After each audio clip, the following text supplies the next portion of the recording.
On the 9th day of Christmas, he saw 9 ladies dancing. And that was at the Spearmint Rhino. Adam Carolla. Yeah, get it on. Got to get it on. The choice to get a mandate. You get it on. Thanks for tuning in on our last, we got the Ace Awards tomorrow, special edition Friday show.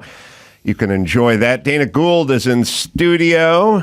Dana's got dates, and you should go to danagould.com for where he's going to be all over the country, coming up at the Comedy Vault. That'll be tonight as you hear this, through Saturday at Batavia, Illinois. Batavia, Illinois. I do not think I've ever been to the Comedy Vault. It's a stone's throw out of Chicago.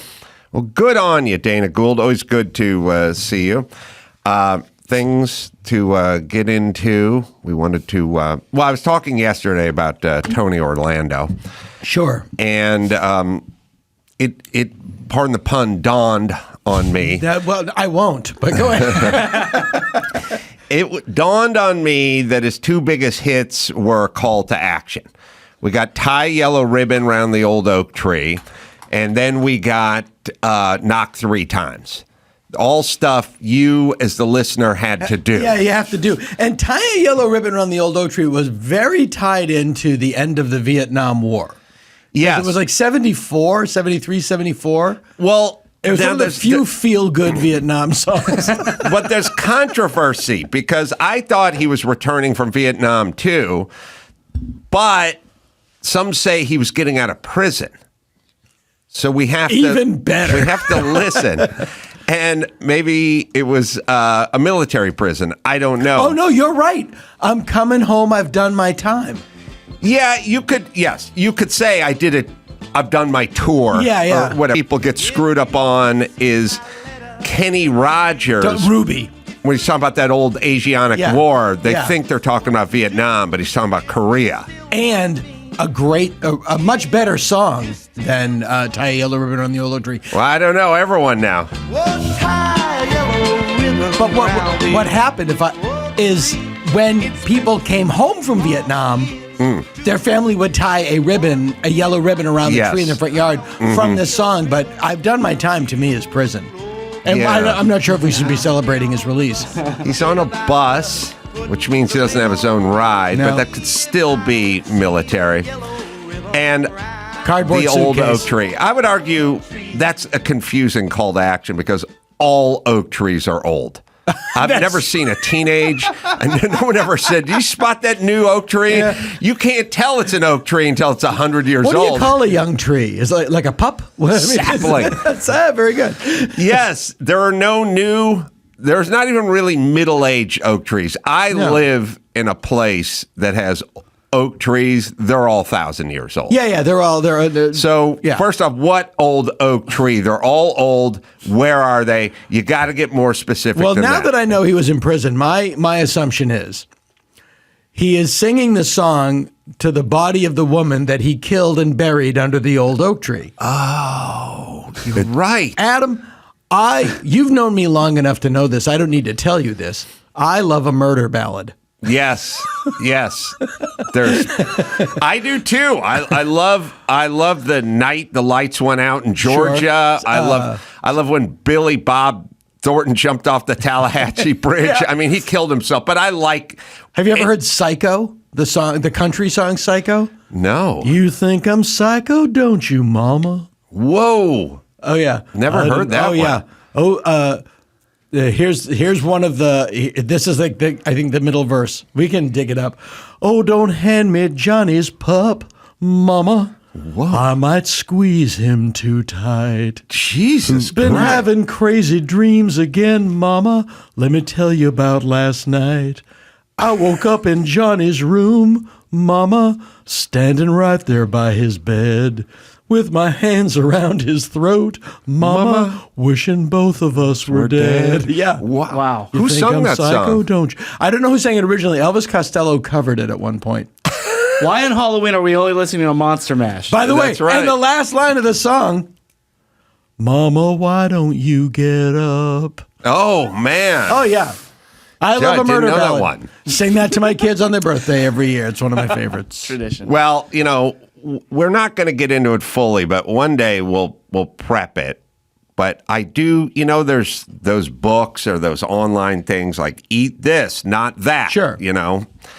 I was sitting around with my son who's 17 who really enjoys music, and we were sitting around listening to Spotify or something, and a song came on, and I think it was Benny and the Jets by Elton John, and I was like, I fucking hate this song. I'm tired of the song.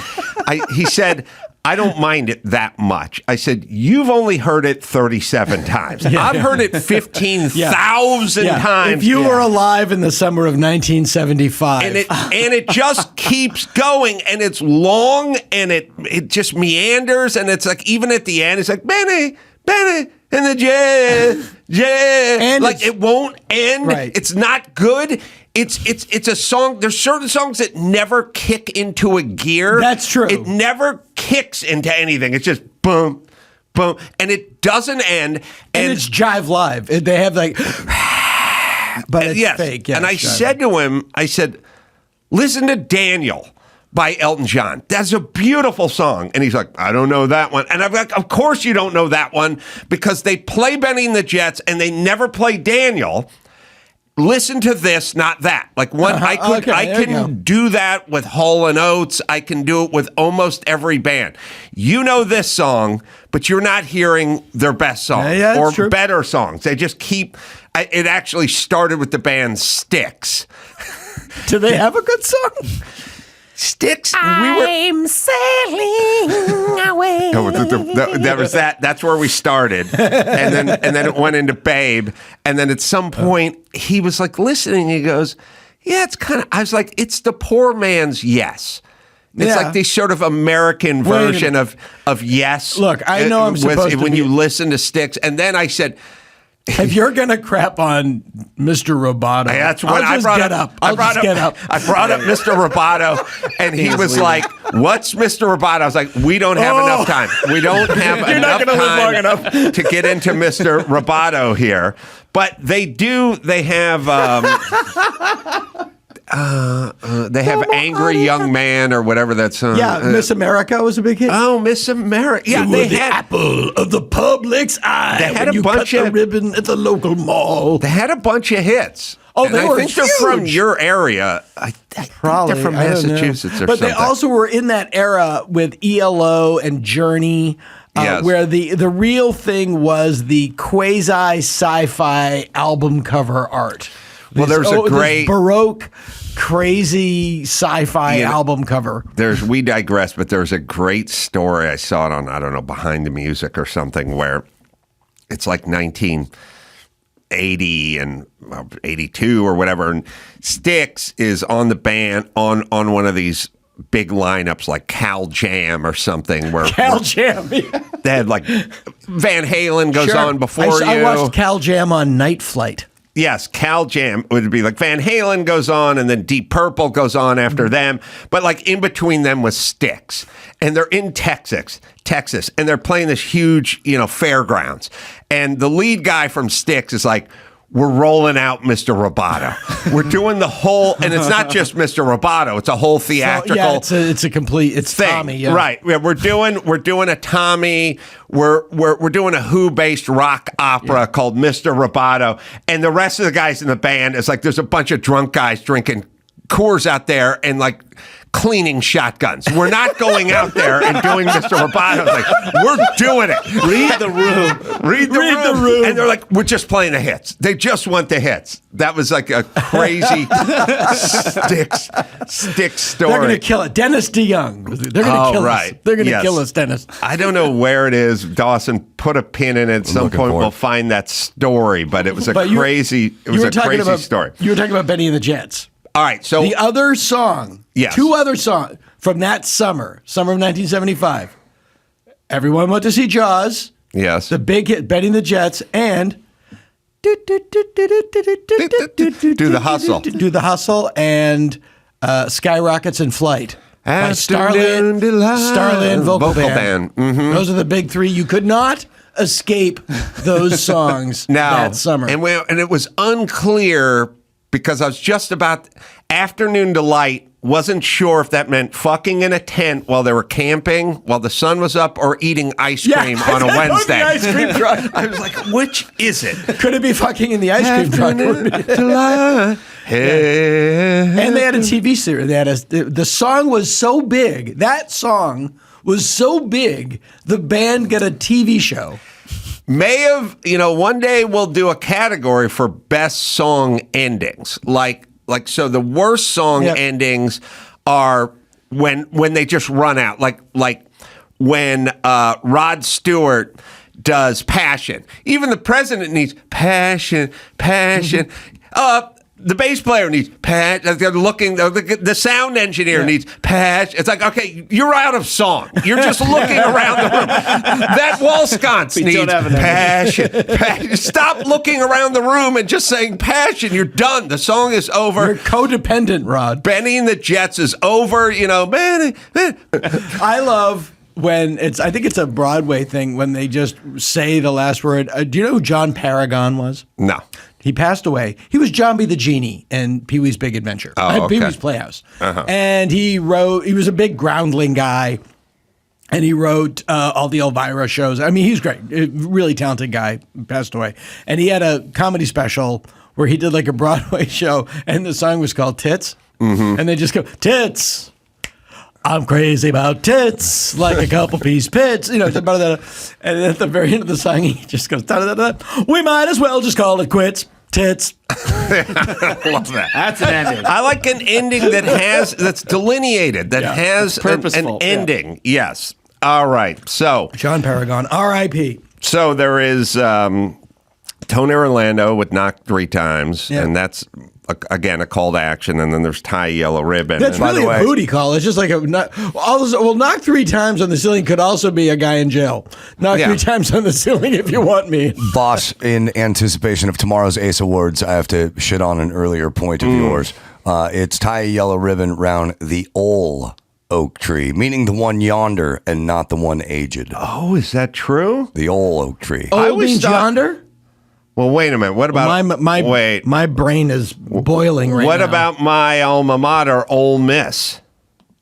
Ole Miss is not Old Miss. It's yonder Miss. It's with that's a good question. But in this case, it's the ole. That one, that ole. Not an owl. It's not. An awl, AWL, which is a woodworking tool. No, yes. it can't. What I'm saying is it can have two meanings. It's not, I didn't realize that it was old. Homonyms Wednesday here on the. Well, wait a minute. It can have two meanings, or it means yonder.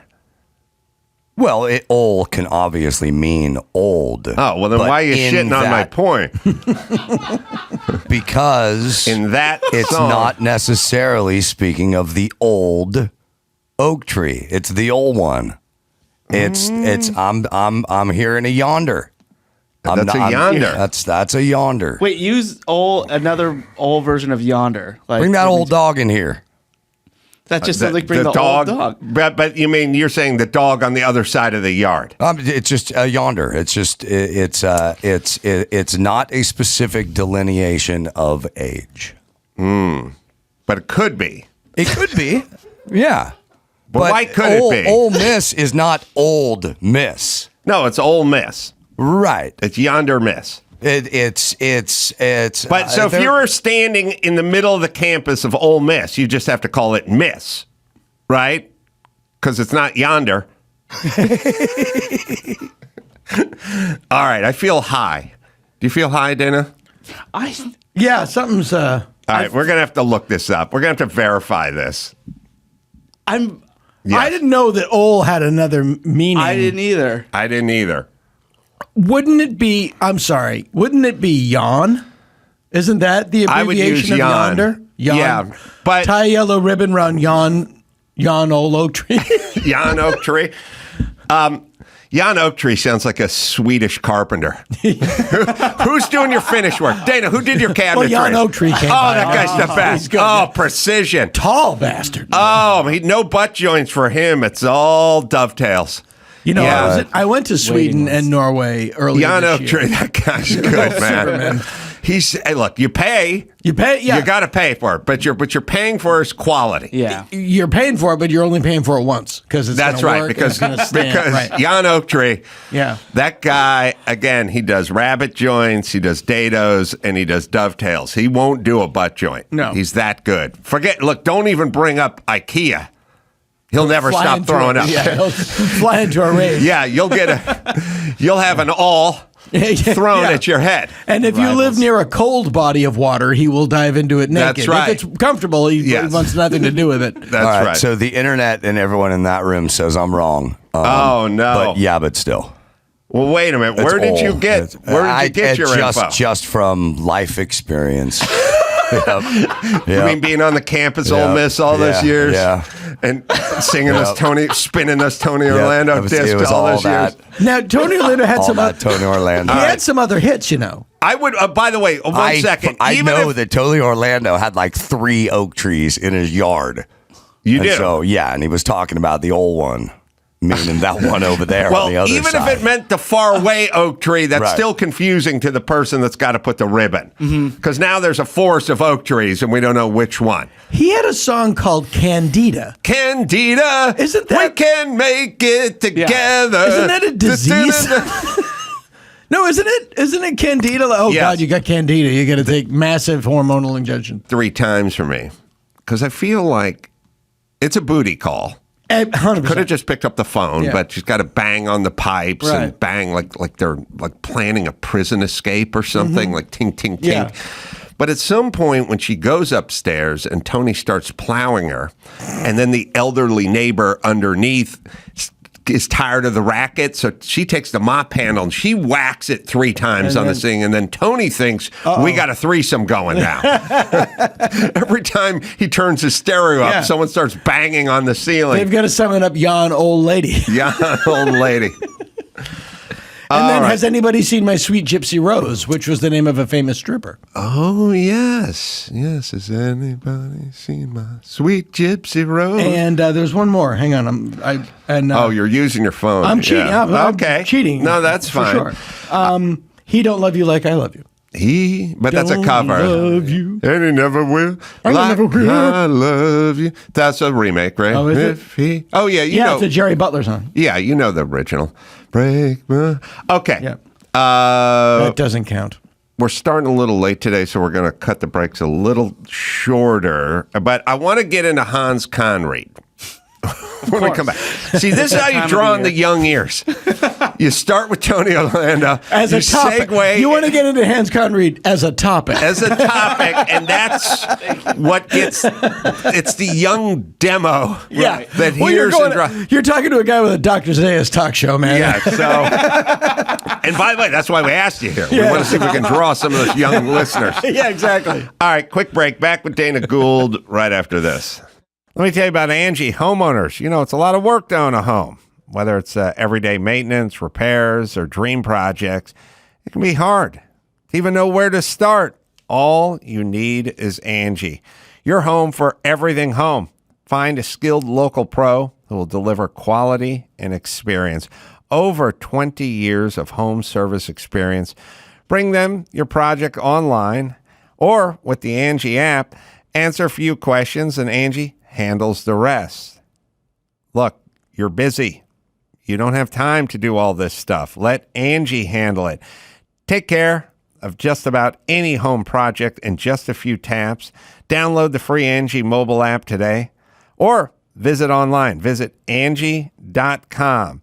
That's ANGI.com. ANGI.com. That's Angie. Let them do all the heavy lifting. As we venture into our 15th year of podcasting, here's another memorable moment from the Adam Carolla Show's Ace Awards archives. I'm turning into Chris Matthews. And there's another thing I don't understand. Angelina Jolie, very attractive woman, Tomb Raider. Now she has no boobs. Eugene Robinson, is this going to hurt her career or not? I don't understand. And Brad Pitt. What kind of name is Pitt? It's not a. When I was a kid, yeah, John Wayne, John Pitt. I don't understand it. Movie stars. He'll say something that is a complete random chain of thought, and then he'll button it with what it's about. You go to the zoo, you see the chimpanzees. Clearly, we're somehow related to chimpanzees. They have the eyes. There's a limpid effect in the eyes. And people get peanuts. Elephants eat peanuts too. Elephants, the symbol of the Republican Party. Chimpanzees, not the symbol of the Democratic Party. Symbols. Now, for some new memorable moments, let's get back to the Adam Carolla Show. God, so funny. Dana Gould in studio. I miss Chris Matthews. Me too. Although he's on every night, isn't he? No. He died? No, but he's not on anything. He's not anymore. on anything? No. Oh, it's the other guy I'm thinking of who's kind of looks like him on CNN, who's been in here. Shit. Anyway.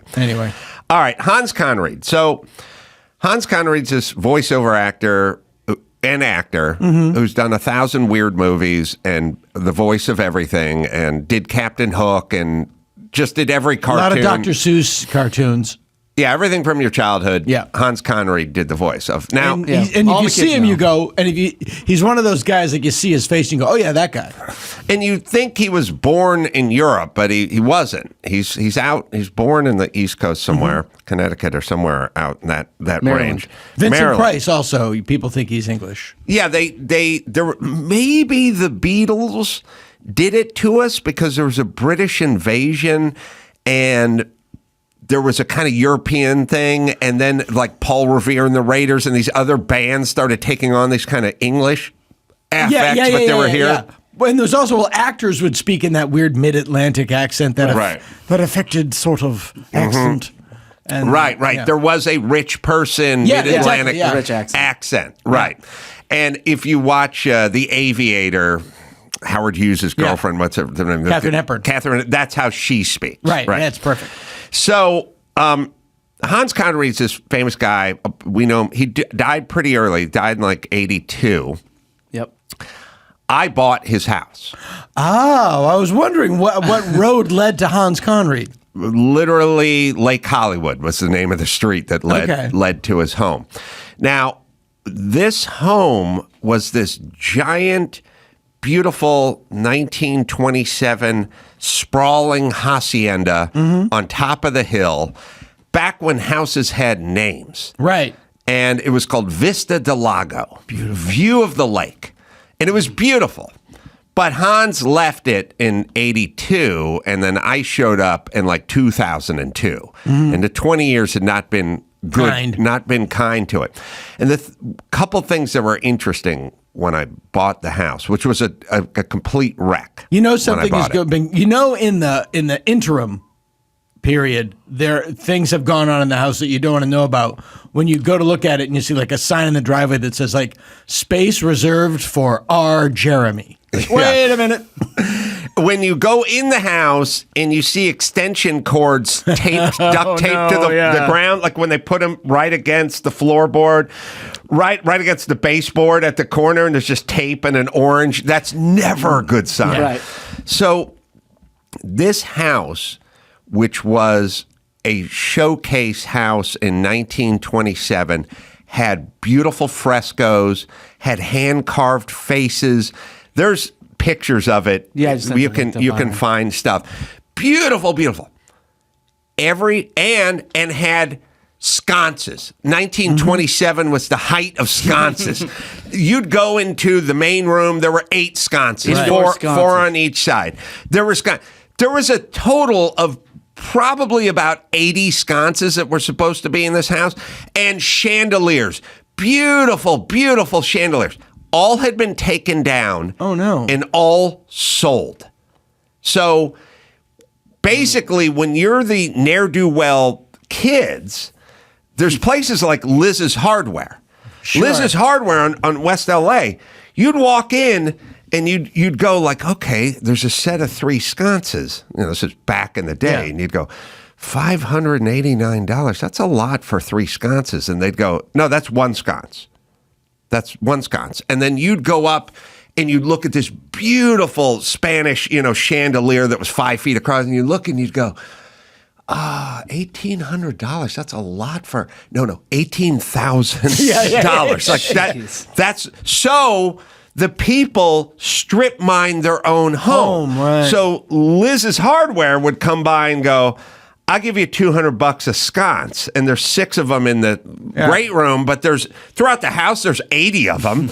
And by the way, that huge chandelier, I'll give you $2,000 for it. Right. But they'll sell it for 13 grand, you know. Right. But so when I walked into the house in the great room with the hand-carved beams and everything, there's just a $10 Home Depot light bulb hanging from where you knew was a great chandelier. Yeah. The entry, when you walked in, but the door was carved, the face, there was beams, there were faces carved out, and you just look up, just a single light bulb. Every sconce, wall sconce, was plastered over. So they just hang the one light bulb in the great living room, that's the light, and then just plaster over all the holes in the side wall. I had to fucking dig out every single one of them, strip every ounce of... So Hans Conried collected Asian sculptures, or like Japanese art, right? But he lived in this Spanish that's a showcase. I mean, it was really... that I could not. You can pull up more pictures of the house. I cannot It's a describe gorgeous a home. house with more detail to it. Now, when I pulled into the house, every beam, every wall, every fresco painted in the ceiling, the front door, everything had a coat of Sears white, easy living, flat latex paint on it. Everything was painted white because he had this architectural Spanish marvel, but he was trying to show off his Asian art. So he just painted. Show me the living room. He just painted everything white. And this was him, not the people. Go there, yeah. And I had to strip every ounce of white paint on every single beam, and the beams were hand painted underneath. I didn't even have to repaint the beams. I had to redo the frescoes. It was insane. I had to buy every single lighting fixture, every chandelier, every wall sconce, like every single time I was doing anything in Pasadena or anything, and I'd be shooting something, be like a lunch break, I'd just run to one of these little architectural stores, and I'd go into these antique shops, and I'd be like, I need three, because I got the room with the 3 sconces, and they'd go, we only have 2, and then we have one that doesn't match. I'd go, I can't. Look at the front door.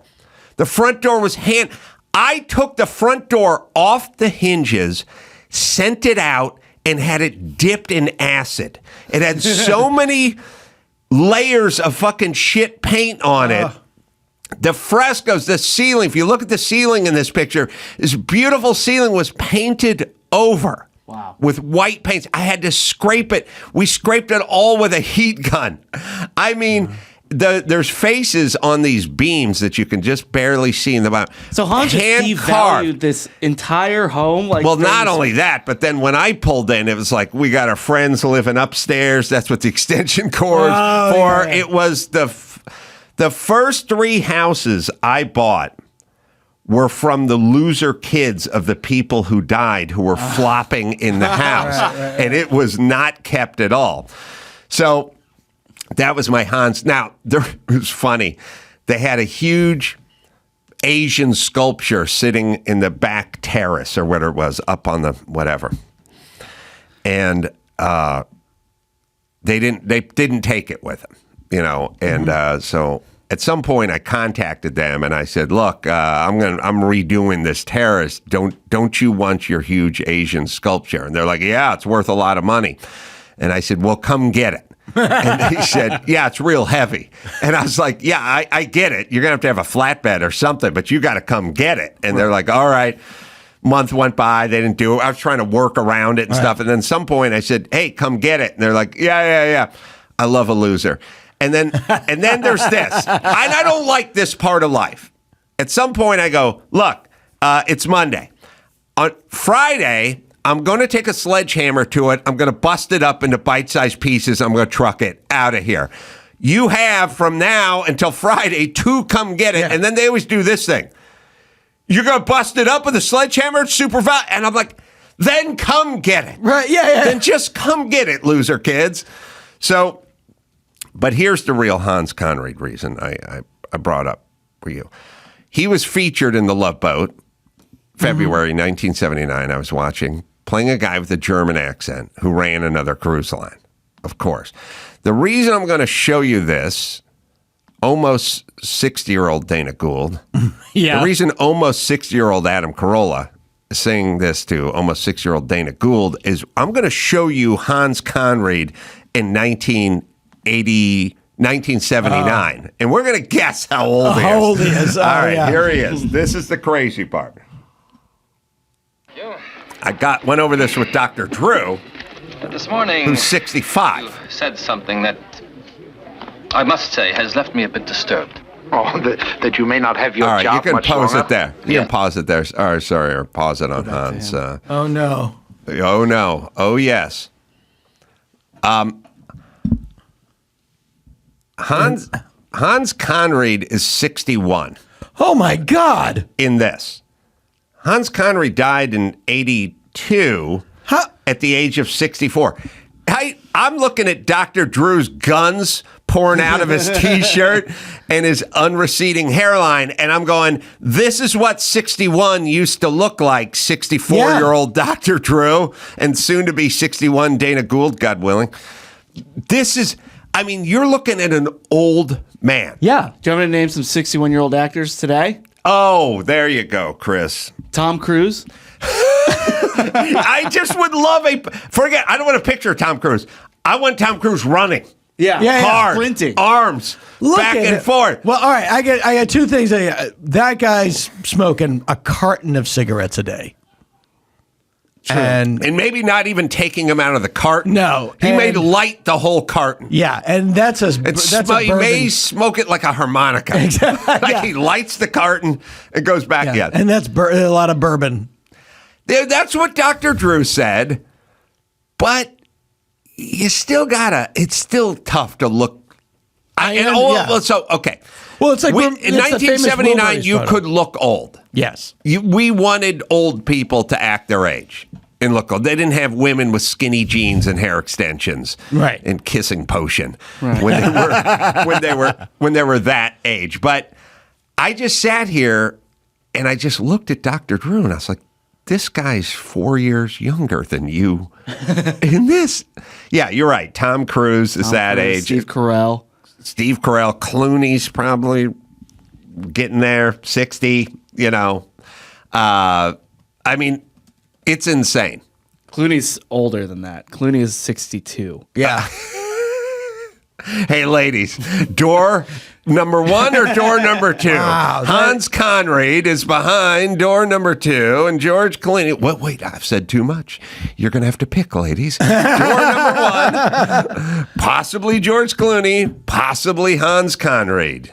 Well, yeah, and it's also my friend made a great documentary that actually called Immediate Family, and it's It's the Wrecking Crew. it's the Wrecking Crew sequel, basically. It's There's a Wrecking Crew sequel. Awesome. it came out yesterday. The backup, well, not the Yeah, backup, but the studio session musicians, yeah. the session musicians, And this is A&M about Records. the four guys that did like every album in the 70s, like all the singer-songwriter era. music. Yeah. If you're sitting around going, geez, I don't really mind this Sonny Bono song, they're the reason you don't mind it. Yeah. But they play with the Keith, they're in the Keith Richards, the Expensive Winos, and they're still going, and the guy's 72, and he's a rock star. This guy Waddy Wachtel, who's been on every record you've ever heard of, and yeah, he's 72, but I think also Waddy Wachtel in his mind is still 26. This guy has been 60 since he was 20. Yes. Yeah. Oh, and always speaking with an accent and always doing this weird character. Well, if you look at Rod Serling and just like Google Rod Serling 1975, he's 52 years old, and that's what 4 packs of cigarettes a day will do to you.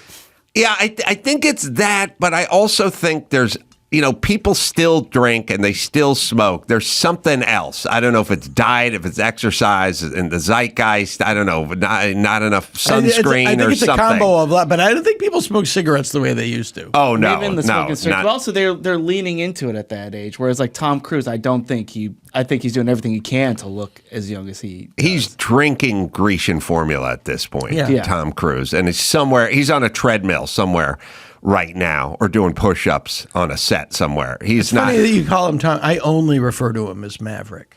excuse me. Wow. So I didn't mean to offend you. All right. Respect. Another thing I was thinking about was, and Chris, I don't know, did you find the toxic stress? Yeah. And Hans Conried had a very strange voice. He had a sort of a sloppy asses. Yeah, well, we can hear him speak a little on the Love Boat, but he's doing his German thing. But Let's hear it. If she were a painting, she'd be hanging in the Louvre. Then what would you say, Captain Stubing? Stubing. If someone told you that you are being considered for the captain of the Lorelei, What would I say? Any captain would sell his soul to stand on that bridge. I represent the owners of the Lorelei, Captain, and you are being considered for that position. And my feeling is that you are a man. yeah, Captain Stevens 26 in this, I right? was just going to say. Captain Stubing is way younger than me and Dana Gould in this. Yeah. And if Captain Stubing is not, I don't think he's 40 in this, or maybe he's like 40. I don't know what he is, 48 or something. He's way younger than you and I. But if Hans Conried were smart, he'd wait till Captain Stubing fell asleep, and then he'd just wake him up and he'd go, Stubing, U-boats off the port, U-boats spotted in the water. The other one is you look at, Wolf pack! And then Stubing would get up like a cold sweat and start running out in his pajamas. Mein Führer. Sean Connery and Dr. No, and Sean Connery and Diamonds Are Forever. And that's less than 10 years difference. Sean Connery, Dr. No, Sean Connery, Diamonds Are Forever. Less than 10 years. Then, you mean apart? Yeah. Yeah. Yeah. But the physical. Oh, right, The yeah. physical changes. Well, look, people drank, they had 3 martini lunches Yeah. back and then. smoked a carton of cigarettes Right, a day. smoked yeah. a carton of cigarettes and had a 3 martini lunch. Yeah. All right. There's that scene in Diamonds Are Forever when he comes out. He comes out without his shirt on, and he looks like my dad after a tray of lasagna. Hello, darling. Speaking of you, I was thinking of this. I was watching a PSA because we do First 5 Cal. We do a lot of stuff here. There's a lot of money for these PSAs about stuff you need to do with your kids that you aren't doing. Like a lot of it should be called No Duh. Cal, yeah, you know what I mean? exactly, Like, take your kids outside and look at them. You don't fudge is not appropriate dinner. You need to give them fruits and vegetables. Like it's all this shit all the time. First 5 California since 98 has worked to improve the lives of children and families throughout. But I don't think anyone ever sees this PSA I and don't. changes the diet of their kids or No. decides to go have a catch with them and a talk in the yard, But I looked at one and I thought, oh, Jesus Christ. But it made me think of you. We'll play the commercial to Doctor. Many children that I can't solve alone. Hold It's on. called Just start it. toxic You can start from the top, please. Black female doctor. Hope you're sitting down. There's an issue affecting many children that I can't solve alone. It's called toxic stress. It builds up inside, increasing the risk for lasting health issues. Learn 4 things you can do to overcome toxic stress at first5california.com. 4 things. I might just round it up to 5. But Yeah, 4's a weird number. they're also weirdly showing a handprint with 5 fingers on it, which suggests that 5. That woman, whenever she goes into her trailer, it's 9 times out of 10, it's a judge's robe hanging there in the wardrobe trailer. Right. I got to play judge. Yeah, we got procedural drama. Yeah, I'm the judge. Things that are never hanging in her wardrobe trailer. Yeah, it can't- Frogman suit. That's Total judge. Like, yeah. yeah. No, I mean, according to TV, 93% of judges are females of color. That's what I've learned. But And they don't take no from all reports. not a lot of guff. They don't take any guff. No guff. Limited guff. Limited guff. Yeah, because they're strong. One of my favorite lines on The Simpsons that George Meyer wrote was Homer and Marge are in court, and I was in the room when he came up with this. I laughed so hard, and it is in the episode where Homer goes, "Your Honor, could I introduce a last-minute surprise witness?" And the judge goes, "Well, it's a little out of the ordinary, so no."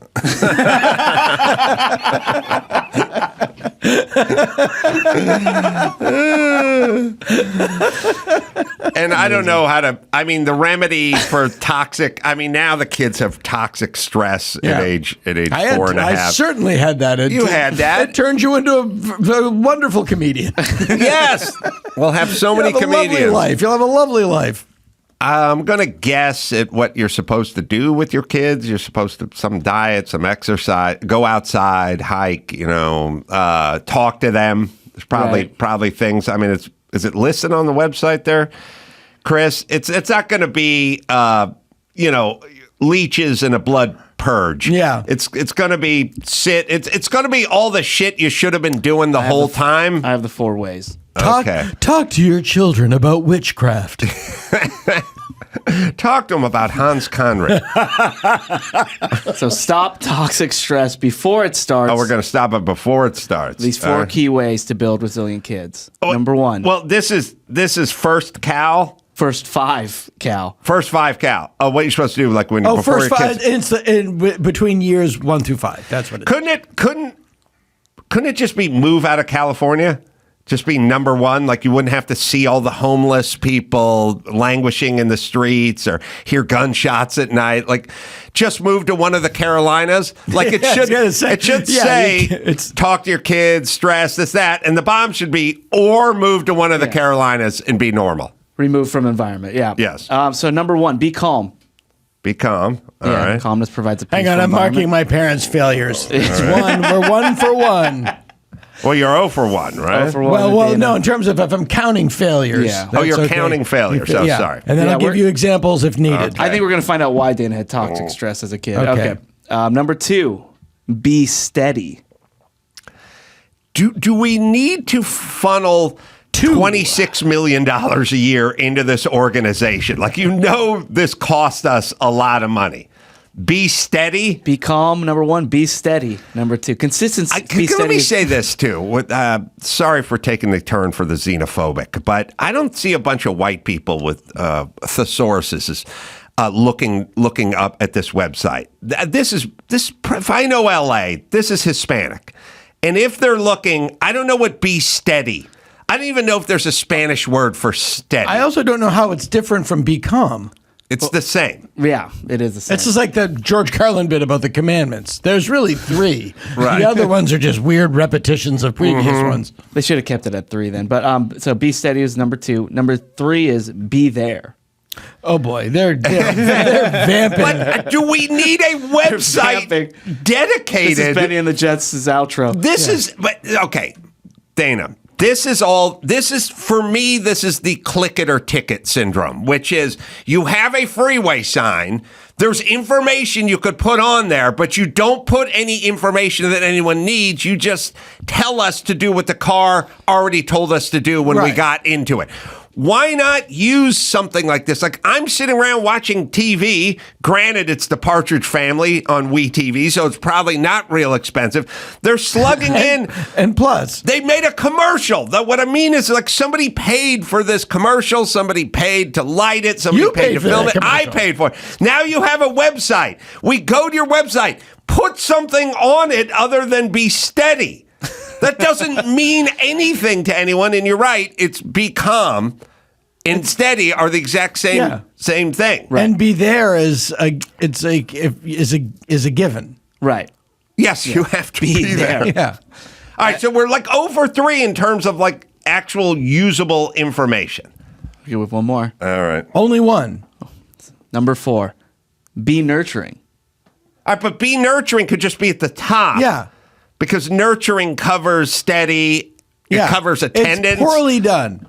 It's poorly. You want to know why it's poorly done? Because they don't care. It's not like they're getting beat out by some other website that gets money funneled. See, by the way, when you just get money funneled to you, this is what you do. You know, it would be a thing like a PSA for parents that would be like, I go, okay, yeah. It would just like, listen to your kid.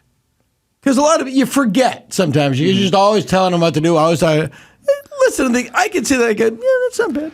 Look, check what's on their phone. I know you don't want to know, but check out their phone.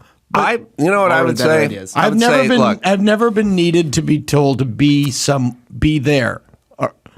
Well, why don't you go? I mean, you're picking up your kid later today. I am. I just want you to keep in your head, be steady. I'm going to be. No, my children know one thing.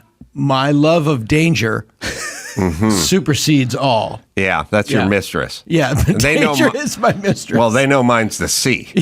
I'm not talking about the ocean. I'm talking about the cunt who lives next door. I took the trunk off my car, and they sit in the back of the car without a lid. And that's how we get around. You know what? I'll tell you what should be on there. What should pile through them real quick one more time, just to see. Okay, now people want to know. Well, Adam, why are you insane all the time? I'm insane because when you just funnel pallets of money to organizations that don't need to have any bottom line, any results, and no quarterly anything, right? They just do nothing with it. They just sit there. And I screamed about this 25 years ago, more than 25 years ago, when I would do Loveline and they do PSAs about what your body's made for, airplane turbulence and whatever. It's like... It's why communism doesn't work. Right. Because I always say, what do you think? I mean, just everyone laughs. But seriously, what if there was something just called government taco? Just remove every taco stand and let the federal government take over tacos. How gray, cold, and shitty. First off, it'd be closed on Sundays. It's working hours. The opening hours would be noonish to 3 p.m. every day. They'd always be out of the carnitas, and they'd be $126.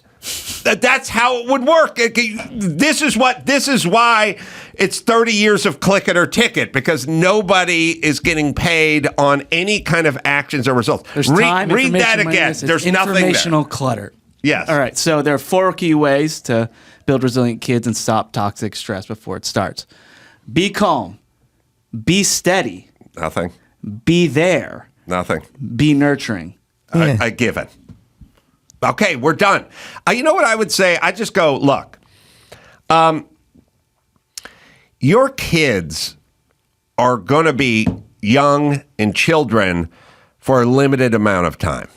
They're going to be, and by the way, we won't even count the first 2 years. They don't even remember. And then at some point, they're going to be 15 and a half or 16, and they're going to be hanging with their friends and running around outside and whatever, and then they leave the house. You got about a 12, 13-year window.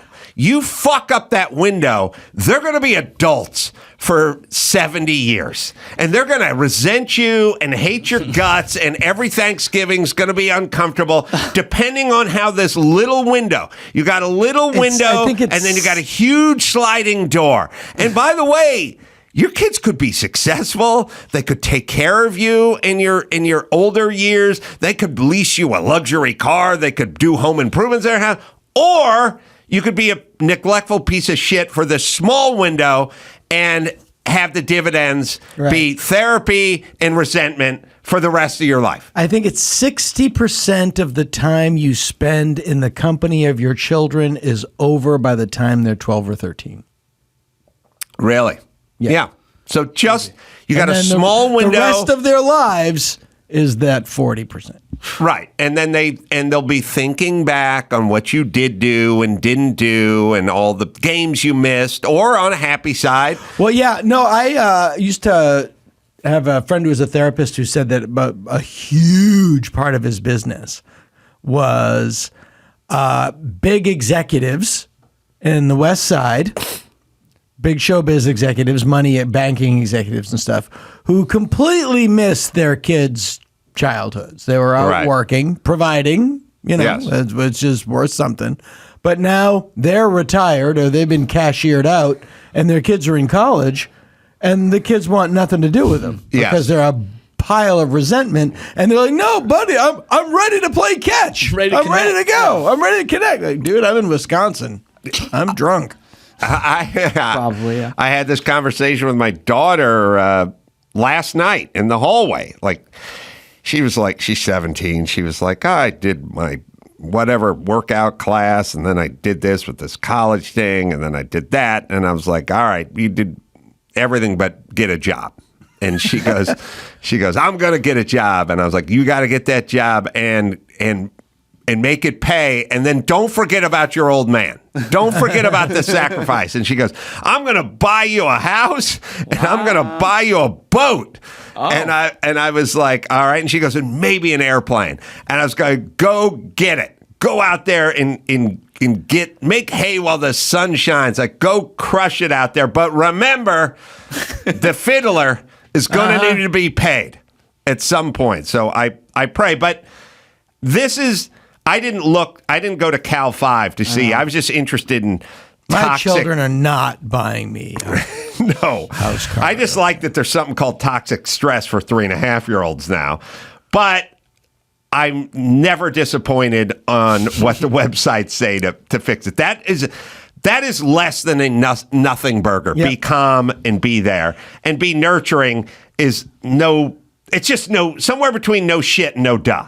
Mm-hmm. One thing you want your kids to have is a passion that isn't getting fucked killing up. prostitutes. Yeah. Because one would argue the ultimate passion. And I'm not here to judge it. No, there is too much passion. My oldest is so passionate about her career pursuit. She's still in college.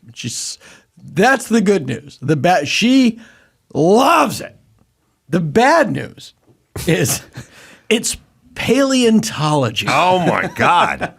She spent the summer and the fall semester in Bora Bora doing research on like these vertebrate fish or something. Like she's going to college. She's still in college, but I'm like, yeah, you're gonna get out there and rake in that paleontology money. Oh man! In endorsements alone, what she's going to bring. You know, home. you see like when you're in a museum and the guy's in the white coat with a clipboard. He's got the big Pennzoil on the back. Oh yeah, planters.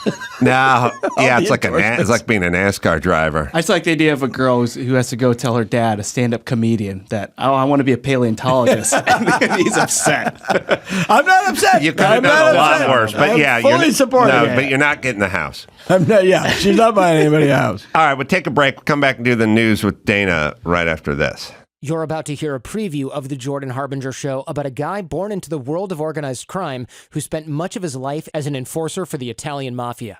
And when I seen Joey D, we went to the basement, all weapons. His family were gun runners. He goes, we pick out something.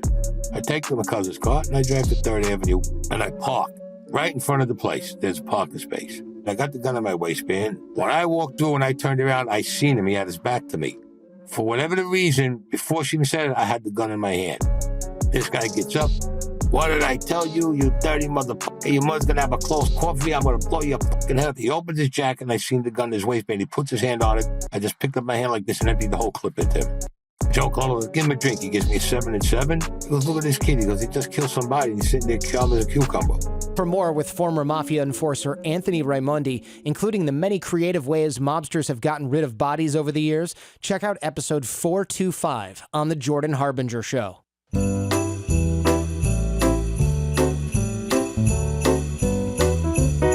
Merry Christmas from the Adam Carolla Show.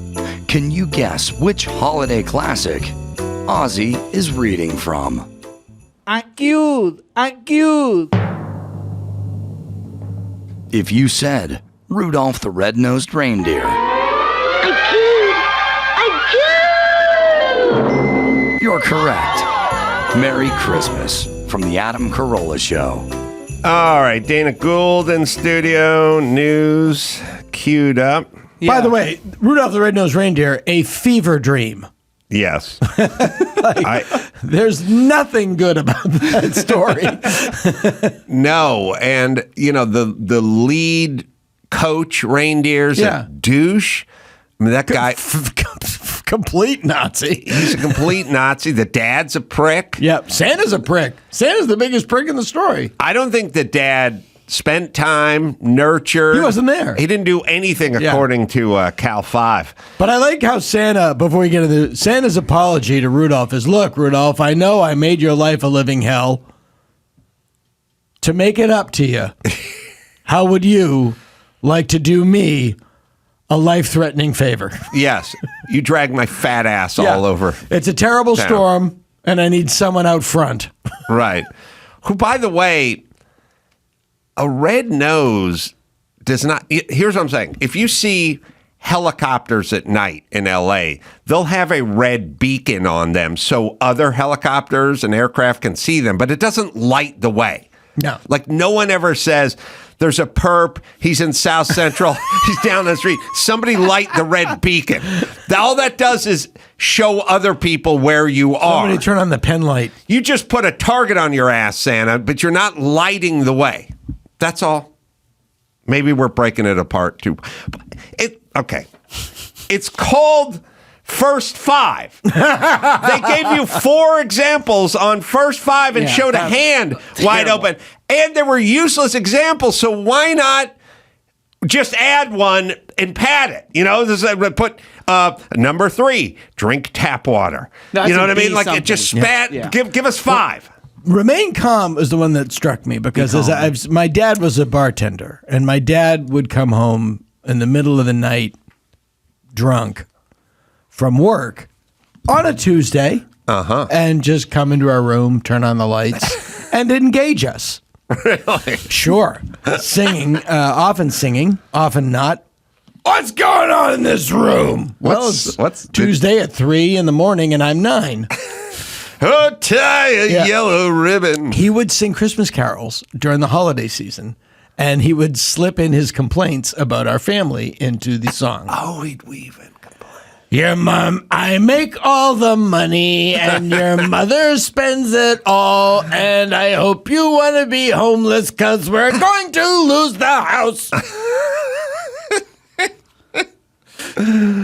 When I put down the dog because he's old and sick, I don't want anybody crying because I don't like people's feelings. Your love for murder ballads makes more sense now. Dana, It's all of a piece. You've struck a nerve because I may be more like your dad than you think. I think there's a reason we get along so well. I think this goes back a long way. I was sitting having dinner with my son last night. Oh, God. And he loves movies, and he loves old, he loves Pink Floyd. He's a 17-year-old. He's an old soul. Pink Floyd. He's an old soul. And so we're sitting around, we're talking movies, and I say to him, the first Silence of the Lambs. Oh, no. Okay. I went and saw a preview of Ferrari, Michael Mann's movie. Okay, I'll get into it later. Not his best work, but I then said, Michael Mann, you know Michael Mann stuff? And he's like, no, not really Michael Mann. I go, well, Manhunter's the first one he did, Heat. And he starts going, oh, yeah, okay, I got Michael Mann now. And I go, you should really see Manhunter, the first Silence of the Lambs one. And he's like, I don't know. The second one is pretty damn good, or the second, third, or whatever. And so I say to him, I go, the first Hannibal Lecter, Brian Cox, I think he was better. I know it sounds like heresy, but I think he was better than Sir Anthony Hopkins. Unpopular opinion. Right. More right. But look, let's not argue with Brian Cox's chops. Oh, he's amazing. Sure, no. And this is young Brian Cox, and he is fucking amazing as the first Hannibal Lecter. I think he's more threatening than Anthony Hopkins. Yes, and he said, and I say to him, he goes, I don't know. He's always arguing, he hasn't even seen the fucking movie, right? And he's like, I don't know. You're not going to do much better than Anthony Hopkins. I'm like, this guy was good. And I said, it was a more realistic. They put Anthony Hopkins in a cheese cave and had a bunch of maniacs running around. When you look at the first one, well, that's why they put bars in front of a cheese cave. Like, they made it way too theatrical. They're moving around in a refrigerator dolly with a hockey mask on his face. And it's like the first one, Brian Cox, Hannibal Lecter's in a facility. It's the kind of facility that you would put these people in.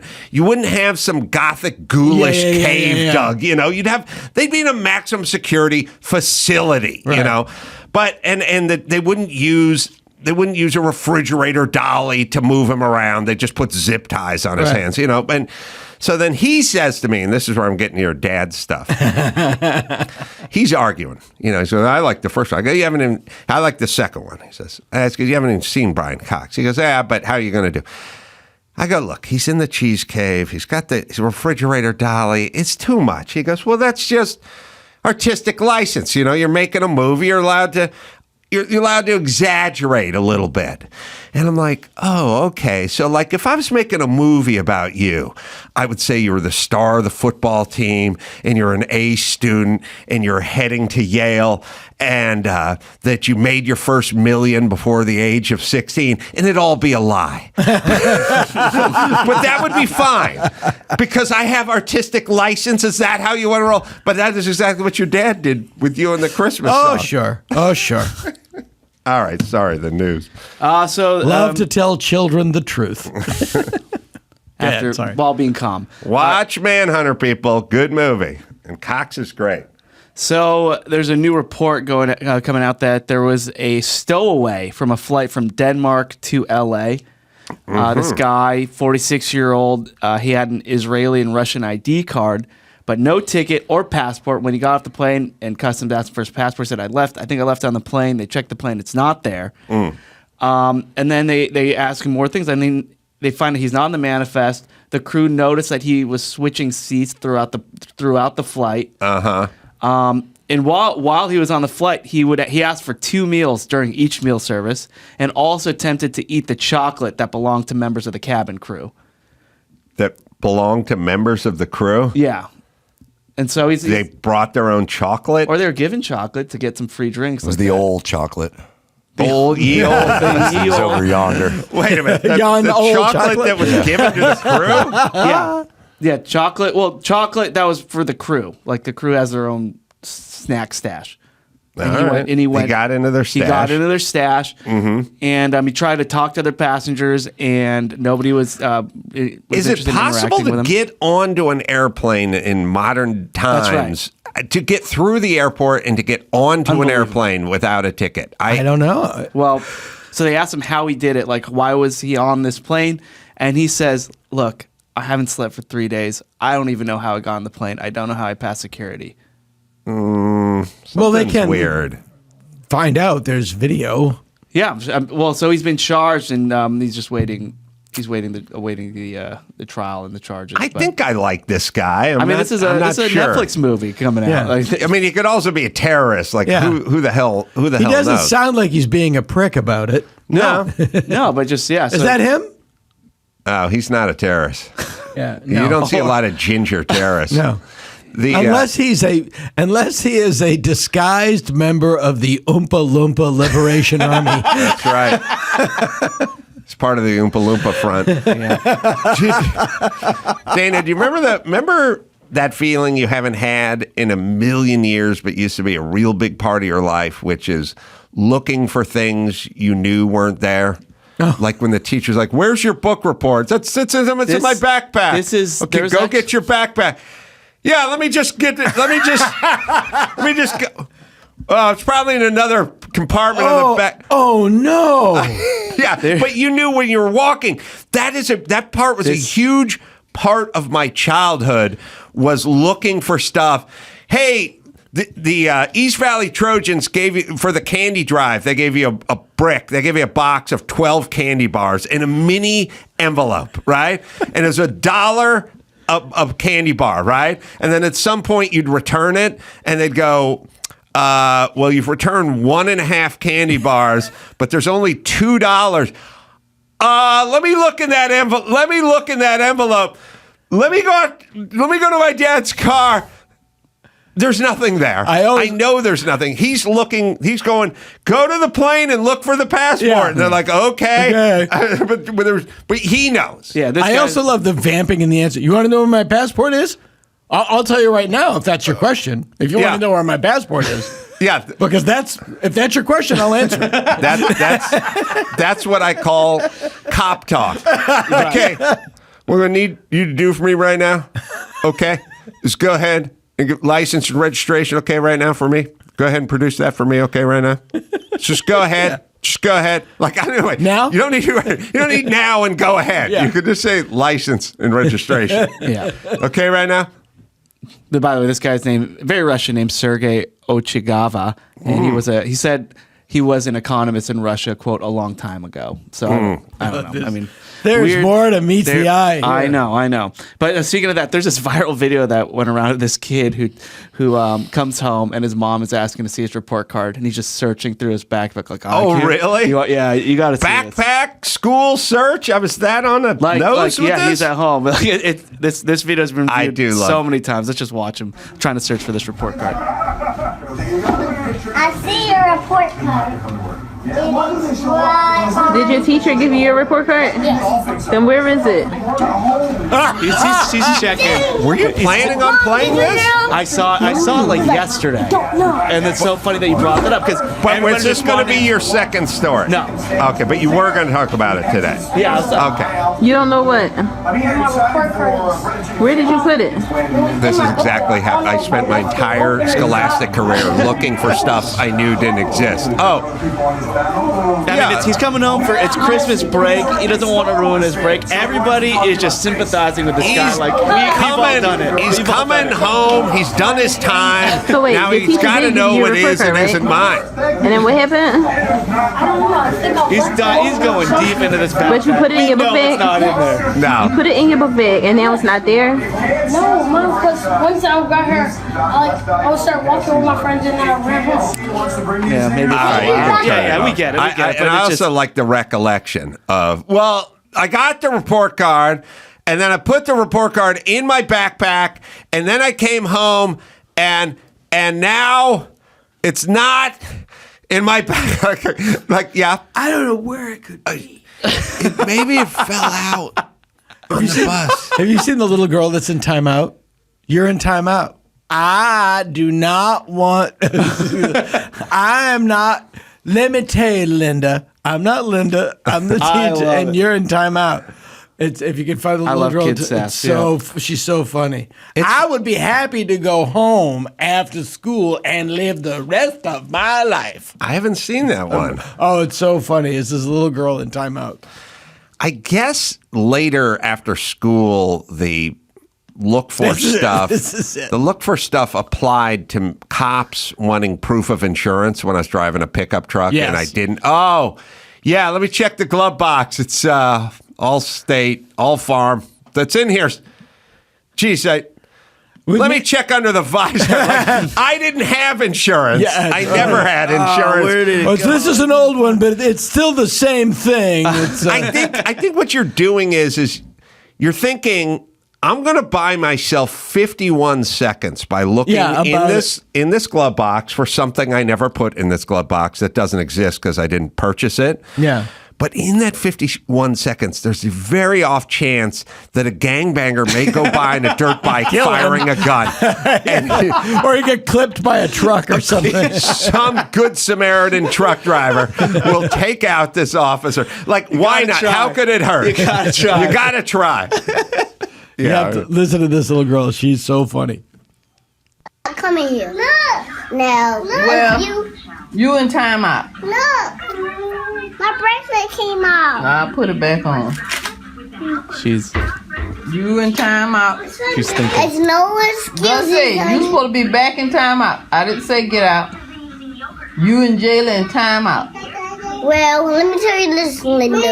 My name ain't Linda. So you sit right there in timeout, little girl. No, let me tell you something. No, don't tell me. If I wasn't here, I would surely take a day off. from you, and then a day off from these kids. I'm out of classroom. I'm just done with you. I'm done with you too, but you in time out. Oh, let me tell you something, honey. This is not Louise. You're gonna be in time out. It's the cutest thing ever. Yeah. That's why you in time out right All now. right. Yeah. You can pause it. I'll tell you the beauty of the internet. We're going to be able Just leave to. this last part. Oh, sorry. Go ahead. Let's play this last part. Go. When I get up out of town and go to bed, I will be glad to go home and enjoy the rest of my life. And I completely quit school because all of you. Yeah. I could go All home and live the rest of my It's the cutest thing ever. But I'd like to see some footage of her at age 41 because I think we that's just did. Gonna, It's going to be we've quite already a seen contrast. There's going to be a contrast. Cute now. It'll Right. get sad at some point. All right. What else we got? So McDonald's, they're expanding. They're opening a new chain. Mm-hmm. It's going to be called Cosmix. COSMC. It's going to focus on coffee and other drinks to challenge like Starbucks and Dunkin' Donuts. So they're going to have like those customizable drinks. They're going to have the Egg McMuffin, but they're going to have a churro frappe. Okay. First off, could we get any fatter? And it's diabolical because what we've done to get fatter is we've taken coffee and tea and sports drinks that traditionally weren't that fattening or not fattening at all. And so we took coffee and we made it more calorically impactful than a Coke, right? But the people who order it go, I got the coffee. I mean, it starts with the word coffee. So we're now stirring our coffee with a churro and wondering why we're getting fatter. You're using a churro straw and you're wondering why we're getting fatter. It's like, because all the, you go, I know fat guys. I know fat guy and he's always drinking a big tall boy of Arizona iced tea. And he's like, no, it's the passion fruit Arizona pre-sweetened with lemons. It's like, that's 250 calories. That's 26 ounces of sugar, And they're like, I'm drinking iced tea. I'm not drinking a milkshake. Yeah. Every protein drink, every green drink, everything is just fucking covered with sugar now. The drink that my daughter is a athlete, so I don't think, and she's 14, so it doesn't go anywhere. But like the drink she gets at Starbucks, I'm like, that's just you're drinking a sheet cake. Yes. You're drinking a sheet Why cake is it with glowing in the dark? Okay, if there's a huge dollop of ice cream, or I should say, whipped cream on top, if they're putting a big dome of whipped cream on top of your drink, it is a sweet drink. Yeah. Well, you know what, Linda. Well, here, how about this? Instead of getting the churro frappe, maybe a s'mores cold brew would interest you. Or if you don't want coffee, they have a sour cherry energy burst, a popping pear slush. But so the CEO of McDonald's, the concept of Cosmix is, quote, we must make everyone as fat as possible. It's what would happen if a McDonald's character from the 1980s was part alien, part surfer, and part robot. Look, it's another Simpsons thing when he had that cool dog from the Poochie from the 80s. This is him going, he's at a board meeting going, look, 5/8 of kids under 15 have adolescent diabetes, but that leaves another 3/8, gentlemen, that we have not addressed. Right. I also feel like this guy owns a lot of stock in an insulin manufacturer. Yes. Jesus Christ.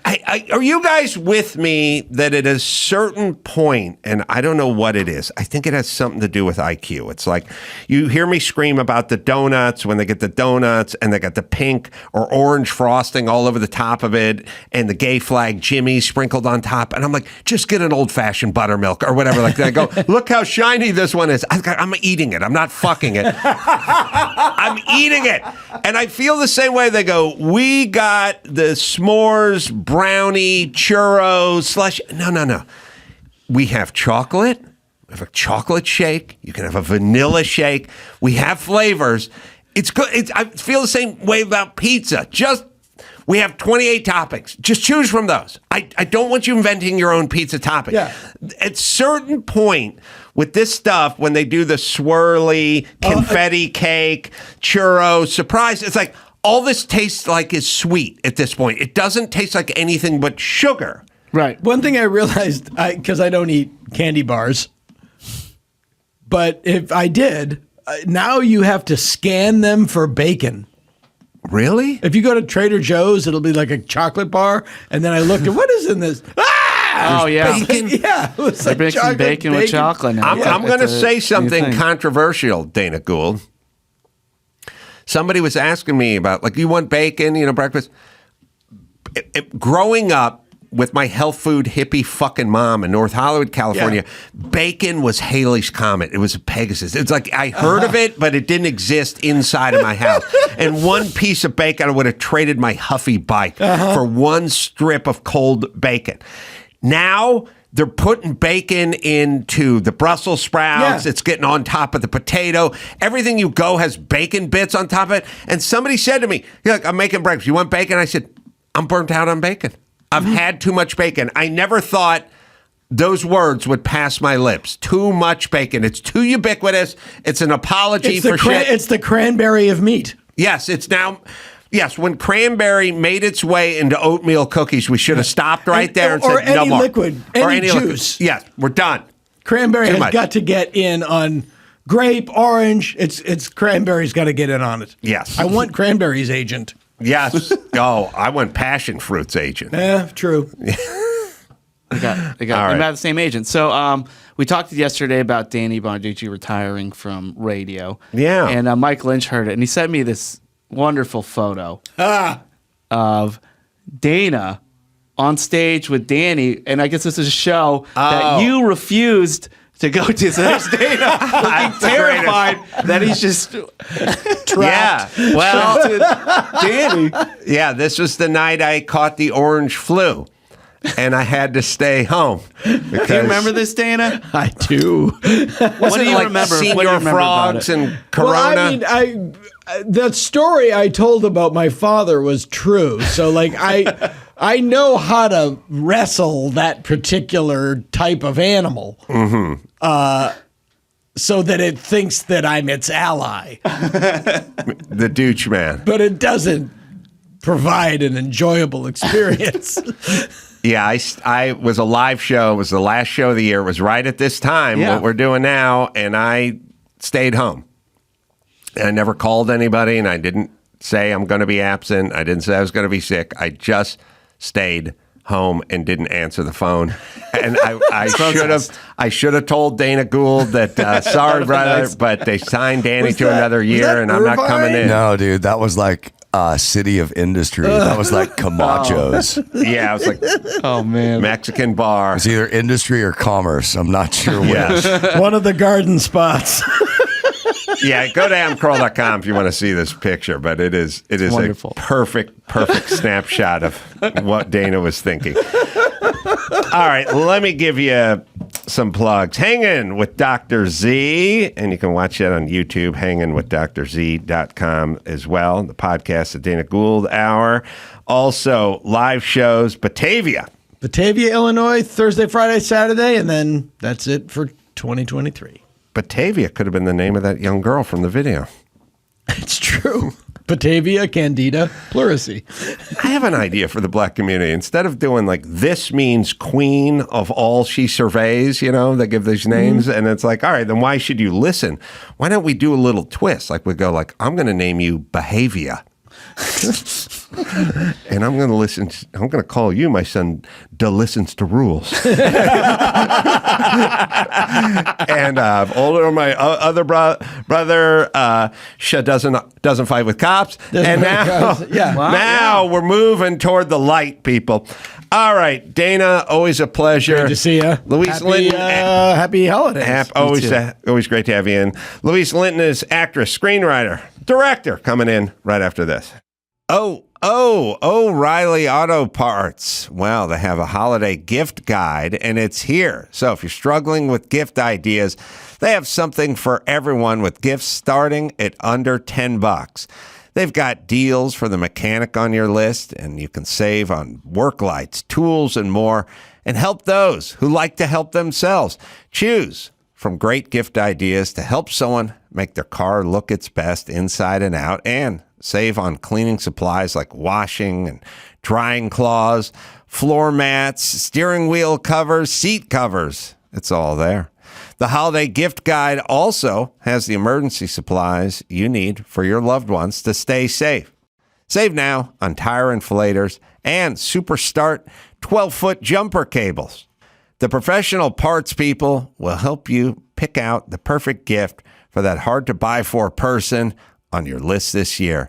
Stop by your local O'Reilly Auto Parts or shop O'Reilly. You have a very interesting story. The movie Chick Flick. It's available on VOD right now. You star in it. You wrote it and directed it? And produced it. And produced it. How many days was the shoot? Gosh, I don't know, because we shot it over a decade. Really? Yes, it's a wild story. I was offered the role back in 2013. I shot the movie in Milwaukee with Sam Page. And then I had started my own production company and had succeeded in putting out a movie called Intruder that was a thriller. And the producers of this film came around and said, you know what, this really isn't coming together the way that we'd imagined in post. Do you want to take a crack at it? And I said, yeah, absolutely. So we ended up filming half of the film in 2013 and the other half of the film in 2019. And here we are. And you can't, I mean, I just saw the trailer. I haven't seen the film, but thanks for your honesty. Can't tell that there's a 6-year span there. Actually, even when I watched the trailer, I'm like, 2013, 2019, 2013, 2019, 2013, 2019. I guess a woman would know. Also, we would never expect, because, independent films have 18-day shoots. Yeah. Typically, sometimes 20, sometimes 15. Like, it's really limited, but it's rarely 6 or 7 years. So this was a decade. Your story is an interesting one. Where do you hail from? Edinburgh, Scotland. And how do you make your way to the United States? I used to dance in front of the TV to Footloose and Flashdance, and I just... everything about Los Angeles and cinema and film was like a magnet to me, and I just desperately wanted to come here. My father owned hotels in Edinburgh, and the Pepperdine Theatre Group used to stay at one of them every summer and perform in the Edinburgh Festival Fringe. So from a very young age, I was meeting these pearly-toothed, tanned, happy Pepperdine College kids. And so at 8 years old, I turned to my father and I said, Daddy, I'm going to go to Pepperdine University, and I'm going to be an actress. And here I am. That was the American canon in Scotland. Footloose, like that was huge out there. Huge. Yeah. I mean, all of the John Hughes movies. I mean, everything for us growing up was the pure joy of 80s cinema and Flashdance and everything. Everything. It was just such an incredible magnet to me, even as a kid. John Hughes stuff. I just watched Uncle Buck the other day, which that's probably one of my favorites I never from the 80s. Saw before. But people, first off, it really, I mean, it's a cliche, but it was a simpler time. Like, movies were nice. They looked good. People were nice. I mean, even Uncle Buck was nice, even though he was Uncle Buck. But the John Hughes stuff, it's like all I want is to go back to that sort of era. Christmas, we're not going to have an argument over politics. We're not going to talk about global warming. You're not going to pass a homeless encampment. Like, just John Hughes it. Just John Hughes it. I did an interview this morning and someone was commenting on how my last film, Me Madness, and this film, Chick Flick, both end with like a really warm pink ribbon denouement where everything feels uplifting and there's a moral to the story. And I said, yeah, it's John Hughes, man. I wanted to bring back the movies of my childhood, and I want audiences to laugh their asses off, but at the very end, I want them to go, oh, I feel good about humanity. Weird. Yeah, don't sleep on John Hughes. Watch all of his films. They're all great. You're at Home Alone. They're very funny, and he died early. I mean, much too soon. Mm-hmm. He's been gone. He wasn't old. He was in his 50s. when he died, and he's been gone for like 25 years. And that's a guy probably had a lot of good, like, oh, I don't want to get morbid, but I would have traded Cher for John Hughes in 2000, in 2001 or 1997 or whenever he died, because all Cher's going to do is a shitty disco version of whatever I Got You Babe or whatever, Right. and then complain about Trump and then tour around, and I don't give a shit about Died Cher. in 09. 09? Yeah. Oh, he went 09? Mm-hmm. What was that? I thought it was 59. even longer ago. But 59. deeply missed. I mean, yeah, we missed those movies. I mean, these guys, it's sometimes with directors and writers at 59, they're just getting started. I mean, Scorsese and all these guys, I mean, he could have had another 30 years of Clint Eastwood cranking out good stuff, and now there's Cher. Now we get stuck with Cher. And you're 59, and you're just getting started. I'm just getting started. I'm going to a Cher concert tonight and celebrate. Yeah. So then you go to, I'm reading here, Zambia. After you go to boarding school, and then you spend time in northern Zambia. That's your gap year. That's your gap year. Well, what do you do in Zambia? Allegedly. What are you doing in Zambia? I was doing voluntary work there. What do they need over there in Zambia? Gosh, I don't know. That was 20 years ago, so I really can't speak to it. Oh, is there controversy to that? Was there an issue with that? Well, let's just say I won't be writing books in the near future. Was there an issue? I don't think that people should be writing books about experiences they had decades before, or writing books about cultures that they're not from. I think that that was a good lesson in turning my focus back to movies, which is what we should do now. Sorry. All right. Well, it says boarding school in Zambia, so I thought that might be interesting. All right. In the movie. In the movie. So you explore online dating a lot, and I mean, you've been married. You actually have a high-profile husband. So how did you do your research for the online dating world? Well, so it's funny. My producing partner, who's sitting out on the other side of the door, wrote a movie about being possessed and yet has never been possessed. And I wrote a movie about being a serial killer, but I'm not a serial killer. And the same with this movie. I wrote a movie about online dating, and I've actually never done it. I avoided that by the skin of my teeth because I've been with my husband for a decade. So it was more just sort of talking to friends who had had experiences and had horrific nightmares being catfished, or really liking someone and then never hearing from them again and getting ghosted. I thought this was a really fun and really relatable area to explore. I mean, apparently, according to what I read online, there was over 50 million Americans on online dating platforms last year in 2022 alone. So if that doesn't make this relatable, I mean, have you ever done online dating? I've done it, yeah. And? It was all right. I mean, did you have any horror stories? Well, I'm married now, and it went well for me, I think. But I mean, my wife now, I met her analog. I mean, just through friends and stuff. So, yes, I mean, that actually worked out better for me. Yeah, old school. I met my husband that way too. Analog. Yeah. Her husband, by the way, Steve Mnuchin, the former Secretary of the Treasury. For the audience, so they he was with the Trump administration. Is that tough? People are so, well, first off, this town is the worst. You know what I mean? And lawyers that were going to represent Donald Trump were getting blackballed and blacklisted and removed from their positions at their law firms and stuff. Like, the McCarthyism shit was off the charts. We went crazy. Anything Trump, and anyone who associated with Trump or spoke to Trump, certainly in his cabinet, they were trying to destroy everybody. And I can still hear like Dumbo, Aunt Esther, Maxine Waters with that clips. Like, you find somebody, like, you get in their face and you tell them, we don't want you in this restaurant. I was like, shut up, bitch. Number one. But number two, he's the president. Let's hope he does his, I don't know who we're comparing him to, Joe Biden. But was it tough for you? Were you guys getting doxxed or trolled or whatever? Or how is it now? It's fine now. I have really pivoted back to the world of movies and cinema, which is for me much more fun than being in the swamp. Yeah. Were those tough years? Was it? That's classified. Did you feel like there was a target on your back? I mean, did you get hassled? Did you get shunned from your social circles, is what I'm asking. Not really. I think that those people that know you in your social circles sort of can identify you as an individual and not necessarily your politics. And I certainly am not Republican or Democrat. I'm Switzerland. I just stay the hell out of all of it.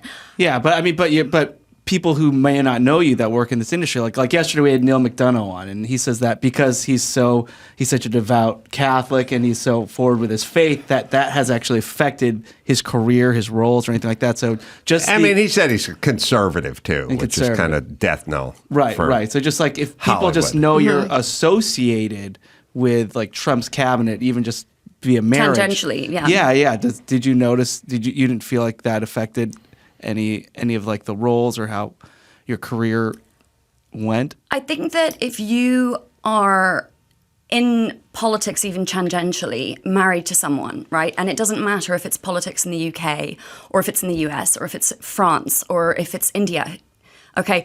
Anywhere across the world, you're going to be the subject of focus. And I didn't anticipate that going into that world of DC.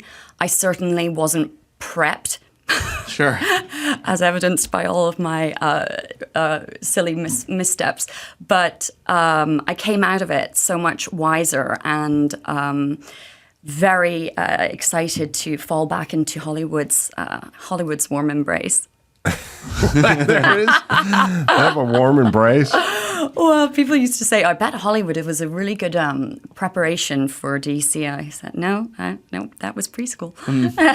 Wow, that much fighting. Not fighting. I'm just saying that whether, any administration across the world, and today's administration, everyone in that administration is getting as much attention as did the Trump administration, I think. I mean, sure, the Trump administration was maybe a little bit more controversial, but if you marry someone who is in the cabinet or in politics, there's going to be, a spotlight on you. Of course.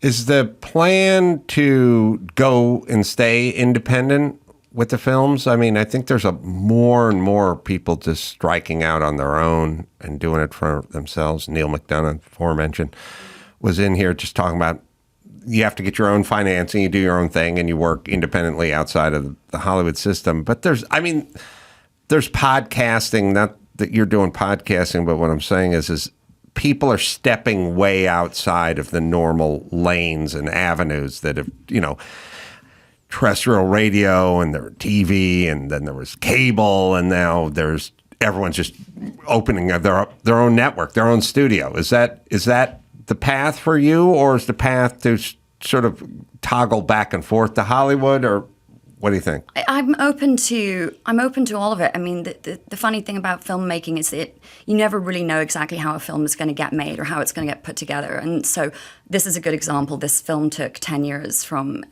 its genesis to its completion and release. And, you've heard of so many movies over the years that have taken decades to put together or have been shelved for a long time. And so I'm just moving with the stream. You can't really keep up with all the tectonic shifts in Hollywood, whether it's the technological advancements that have changed the geography of a lot of my projects that I maybe optioned the IP a long time ago versus film. A lot of the studios now are opting not to distribute in movie theaters because there's more money in streaming. So, I mean, it's just an ever-evolving world, and you just have to keep up. Yeah. How has there never been a movie, or maybe there has been, never been a movie made called Chick Flick? That seems insane. I feel the same way about when I hear about controversial character, Alex Jones. I'm like, there's not another famous Alex Jones. It's the most common name in the United States. You got Alex, and then you take the most popular last name. Why am I not going? They go, they're going to let Alex Jones back on Twitter. I should be going Alex Jones, the baseball player, or is this Alex Jones, the other guy, Right. or is that Alex Jones, the talk show host? We only know one Alex Jones in mainstream media, It's- in the spotlight. Like, yeah, it's it makes no weird. sense. I mean, you such just- a common name. We all should have went to high school with 9 guys named Alex Jones. And all should have watched 10 movies by now called Chick Flick. A guy named Alex Jones is one of my best friends. Really? Yeah, he lives in There Austin. he is. There he is. Oh, Alex Jones. Old Alex Jones. I'm pretty sure I've dated a few of Old those. point Yeah. shitter. Your best friend is named Alex Jones. One of them, yeah. No, I've never even heard you bring this. Yeah, it's Karen Jones' son. She Oh, calls the show. well, what else would you say? Of course. Well, we named it Chick Flick. There should have been. First off, we've been throwing around the term chick flick for 30 years. Yeah. Which is why it made a great title. Why didn't somebody copyright that or make a... There's got to be another movie called Chick Flick. There may be out there, but we were going through different titles and we wanted something catchy. And I said, well, wait a second, this is a total chick flick. Why don't we just call it what it is so that people know what to expect? I know, Adam. You did that with The Man Show or The Car Show. Like Yeah. just keep it simple and let If people you have know a show what they're called The doing Man with Show, the you should title. expect there to be hot babes bouncing on trampolines. Ah. I mean, But if you're you watching a movie named Chick Flick, you should expect it to be a chick flick. Yeah. Okay, I made a movie called The Hammer, and turned out there were other movies before and after. Yeah. Called, And a boxing movie, too. Is it a boxing movie? like a wrestling movie, Oh. I think. Chick flick from 1998. Could have Don't been a even care porno, about that too. one. We don't need to know about that one. 2 filmmakers get into trouble south of the border while trying to raise money for their movie. Not interested. Not interested. I want Not one that about chick online flick. dating and a woman finding out her husband was cheating on her at the altar. With her sister, no With less. her sister. Adam, let's talk chick flicks, because I don't think I've ever heard, like, I love a chick flick. I love What's romantic your favorite comedies. chick flick? Can you think? You know, I just watched Love Actually again, for the Christmas. You don't like that? I don't know. I like all that stuff. It's awesome. I do. I love a chick flick, but what's your favorite? Well, what is the definition between a romantic comedy and a chick flick? What is the separation? What's the difference? Because I like romantic comedies. I think romantic comedies are chick flicks. I think they're they cater towards women. Like, more women enjoy them. Yeah. All right, you ready? I'm going full. I'm not even going bi here. I'm going gay bottom. You ready? Do it. Serendipity. Yes. With John Serendipity. Cusack and Kate Beckinsale, Jeremy Piven. The height of their powers. All of them at the height Lost of their powers. Glove. Snowy, Ice New York, skating, with yeah. something written, scrawled in the book. Chick flick, serendipity. The girl has a quirky friend. Totally watchable. The difference could be also that a chick flick, I think of like Bridesmaids or Yeah, one of these movies. fantastic. And my movies tend to be a bit vulgar and raunchy. And Good. But as Bridesmaid, I don't think of Bridesmaids as a chick flick. don't you? Well, it can't be a chick. Look, if you have an all-female fighting battalion from Vietnam, it's not a chick flick just because it's all chicks. That's true. So Bridesmaids is raunchy and vulgar and over the top. It's not a chick flick. How would you? I think. What would you say about G.I. Jane? Is that a chick flick? No, No. no. Too much violence and action. It can't just be inhabited with women. Like Okay. whatever that female warrior, Zulu tribe, black chick, Africa thing, that's not a chick flick. Right. That's chicks beheading people from other tribes. Yeah, it's kind of like it needs to. Serendipity. That's a If it chick could be flick. played on the Hallmark Channel and nobody would ask questions, then that's probably a chick flick. What do you think Serendipity's coming in on Rotten Tomatoes? I don't think it's coming too in high. You don't think it's coming in high? Yeah, some of the Under best 50? movies, like even Pretty Woman, doesn't get a high Rotten Tomatoes score. And I was just reading the It's Gary pretty- Marshall book and learning about. Gary Marshall, sorry? Yeah, I was just reading his book that just came out, My Happy Days in Hollywood, and it's interesting. Just learning that all these people that I look up to so much have had their own disappointments with, movie releases. Oh, of course. Yeah. Yeah. You can't be in that industry, even if you're a household name, and not have a bunch of horrible experiences and disappointments. Yeah, exactly. I mean, I was talking to Francis Ford Coppola. I interviewed him on this show a million years ago. That's a good get. And I was like, so, once you become Francis Ford Coppola, do you just get to make whatever you want? He goes, no, they wouldn't let me. I could make gangster films, but they're not going to let me.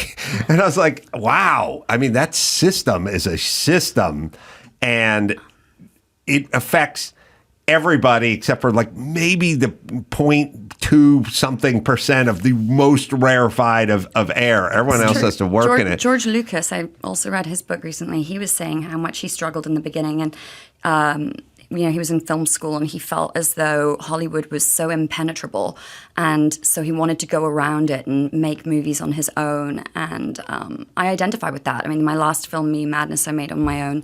This film was, our company with the 4 women that are sitting out there waiting for me, we put this movie together. And so you asked earlier about, do you want to be your own studio? We kind of are.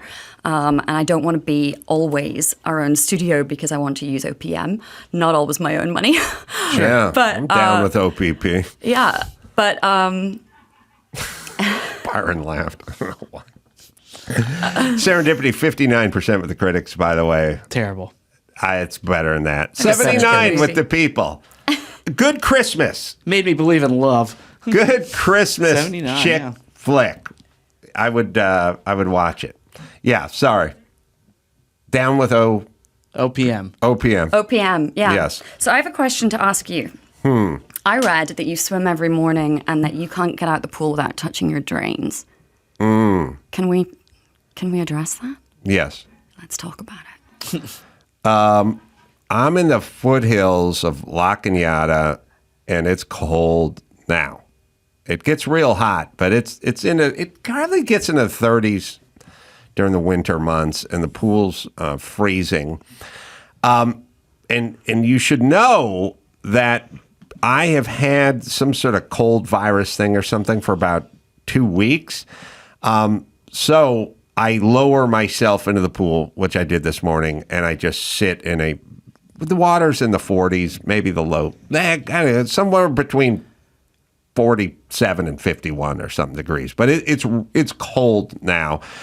And since I had this bronchial thing or something, I just float in the cold water, and then I just dunk myself and pop feel like up. that helps? But I didn't do the drain touch. Since I've had this thing, just because, I don't know, my head's congested And do you feel whatever. like the whole world has collapsed because you've not been touching the drains? No, but I do attach certain idiosyncratic superstitious behaviors mostly just to get me to do stuff, not because I think something's going to happen that's negative, just to kind of here's what you're going to do. Like let's say if you ever plank. If you do planks, you do 1 minute on and 30 seconds off and then 1 minute on, but you don't do 37 seconds on and 2 minutes off or a minute and 20 seconds and then 5 seconds off. You kind of go, here, I'm planking for 1 minute, then I'm taking 30 seconds off, then I'm planking for another Depends minute. how in shape you are. Yeah. I've had moments in my life where I intend to plank for a minute, but it ends up being about 14 seconds. Yeah. And I find myself, if I was ever planking, like shaking with 51 seconds. But you said a minute, and I said touch the drain. And those are the rules. And you can kind of apply that to things where you go, like, you know, when I used to build houses, I'd be like, I want the garage framed before we knock off on Friday. And it'd be like, well, if we don't, we can finish it on Monday. And I'd go, no. It's got to be done Friday, we're knocking off. That garage is framed. That's where we're at. And if you throw those kind of challenges out all the time, it keeps you in line. It forces a more disciplined lifestyle. I get that. I get that. Yeah, totally. I think that every time we set out to make a movie, we're like, we're going to make this movie. And you've got to give yourself deadlines. Otherwise, you're just never going to get it done. Oh, I mean, you do an independent movie, again, mostly not 6 years, but you got 18 days. Yeah. And you got to finish shooting all your interiors at this location or whatever, because you're picking up and leaving, because you got to be somewhere else the next day.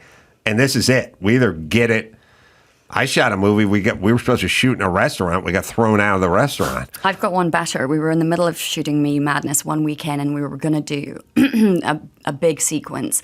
And the fire department showed up and said, you guys need to evacuate. The Woolsey fires are closing in, and they're going to be here within an hour to 2 hours. So don't pick up your cameras, don't pick up your lenses, don't pack up all of your stuff. Get your talent into the cars, get them out of here. And I thought, this can't possibly be happening because I don't think we got enough force majeure insurance for this to happen. And so we weren't back on set until 4 months later. And that was... What? Yeah. You didn't, but you packed up your equipment. No, that was a really good lesson for my producing partner and I in force majeure insurance. We ended up leaving a dolly, a camera, lenses, and they were all there for at least 6 weeks before we were allowed to go back in and get the equipment. So. Oh, but the fire didn't sweep them up. No, but the fire did sweep up basically the entire neighborhood, so it was pretty heartbreaking going back. But you got your equipment. Well, and we managed to finish the movie. Yeah, but I know some continuity errors in the movie because there's like a burned down building in the set. Yeah, did you see Me, Your Madness? No, Star was coughing the whole time. All right, well, let me give it a plug. Chick Flick, available now on VOD, which is not OPP, and it's not OPM. It's VOD. It is Chick Flick. And Louise, anywhere else you want me to send people? Well, I think the obvious ones, Amazon Prime, Apple, YouTube. All the big players. All the big players. Yeah, it's everywhere. Good. Support the independents. Great to see you, my dear. Thank you very much for having me. I'm going to be in Rancho Mirage this Saturday. So we added a second show. First show sold out at the Agua Caliente. And then 4 shows in Phoenix at CB Live. That'll be January 5th and 6th. And Solana Beach coming up January 7th. Belly Up. Just go to adamcarolla.com for all the live shows. Dana Gould hanging with Dr. Z and the Dana Gould Hour, and you can check his live dates out, danagould.com. And until next time, this is Adam for Dana and Louise and Chris Max saying, mahalo.